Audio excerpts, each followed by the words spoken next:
Hello friends, welcome back to my channel. இன்னைக்கு நம்ம Burmese egg பீஜோ recipe பார்க்க போறோம். வீடியோவை ஸ்கிப் பண்ணாம பாருங்க. இந்த ரெசிபிக்கு தேவையானது எல்லாத்தையும் நம்ம ரெடி பண்ணிக்கலாம். சூடான கடாயில 1 டேபிள்ஸ்பூன் வேர்க்கடலை, 1 டேபிள்ஸ்பூன் உடைச்ச கடலை சேர்த்துக்கலாம். இது நல்லா வறுத்து எடுத்துக்கலாம்.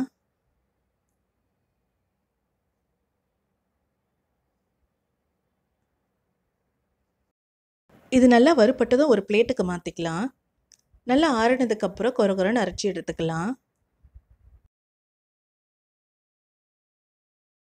இப்போ அதே கடாயில் ஒரு 8 காஞ்ச மிளகாய் சேர்த்துக்கலாம். இது நல்லா வறுத்து எடுத்துக்கலாம்.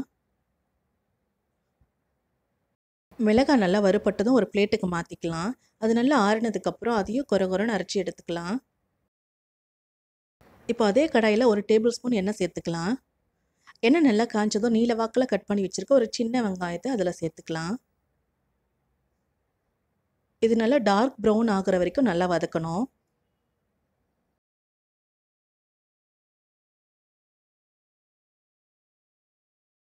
இந்த மாதிரி கோல்டன் ப்ரௌன் வர வரைக்கும் நல்லா வதக்கணும். இப்போ இது ஒரு பிளேட்டுக்கு மாற்றிக்கலாம்.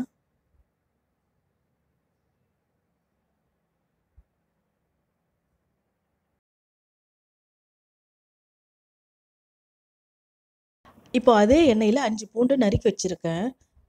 இதே நல்லா கோல்டன் ப்ரௌன் ஆகிற வரைக்கும் நல்லா வதக்கி எடுத்துக்கலாம்.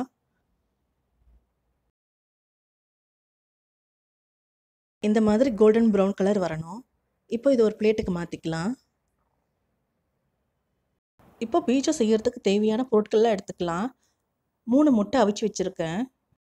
வறுத்த வெங்காயம், வறுத்த பூண்டு,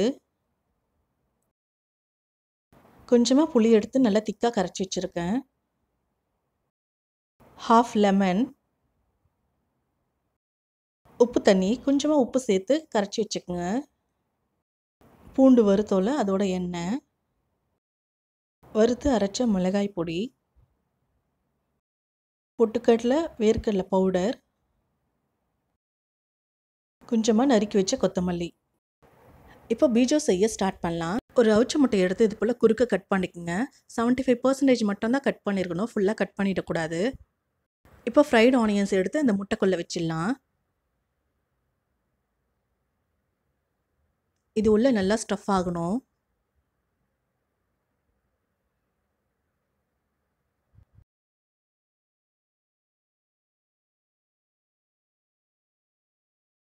இப்போ வறுத்த பூண்டை முட்டைக்குள்ளே ஸ்டஃப் பண்ணிக்கலாம்.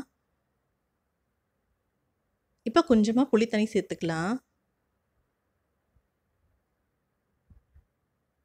இப்போ கொஞ்சமாக லெமன் ஜூஸ் சேர்த்துக்கலாம். இப்போ கொஞ்சமாக உப்பு தண்ணி சேர்த்துக்கலாம். இப்போ கொஞ்சம் பூண்டு எண்ணெய் சேர்த்துக்கலாம். இப்போ சில்லி ஃப்ளேக்ஸ் சேர்த்துக்கலாம். இப்போ பொட்டுக்கடலை வேர்க்கடலை பொடி சேர்த்துக்கலாம். இதை முட்டைக்குள்ளே நல்லா ஸ்டஃப் பண்ணிவிடுங்க.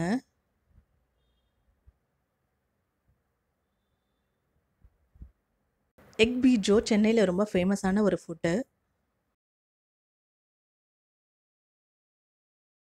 இப்போ நறுக்கி வச்ச கொத்தமல்லி அதில் நல்லா ஸ்டஃப் பண்ணிக்கலாம்.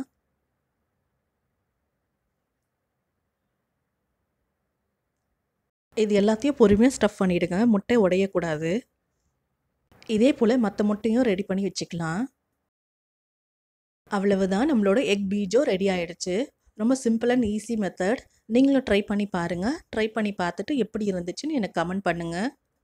இந்த ரெசிபி உங்களுக்கு பிடிச்சிருந்தா லைக் பண்ணுங்கள், ஷேர் பண்ணுங்கள், கமெண்ட் பண்ணுங்கள். என்னோடய சேனலில் முதல் முறையாக பார்க்குறீங்கன்னா சப்ஸ்கிரைப் பண்ணுங்கள். பக்கத்தில் இருக்க பெல் ஐக்கானை கிளிக் பண்ணுங்கள். அப்போ தான் நான் போடுற புது வீடியோவோட நோட்டிஃபிகேஷன்ஸ் உங்களுக்கு வரும். தேங்க்ஸ் ஃபார் வாட்சிங்.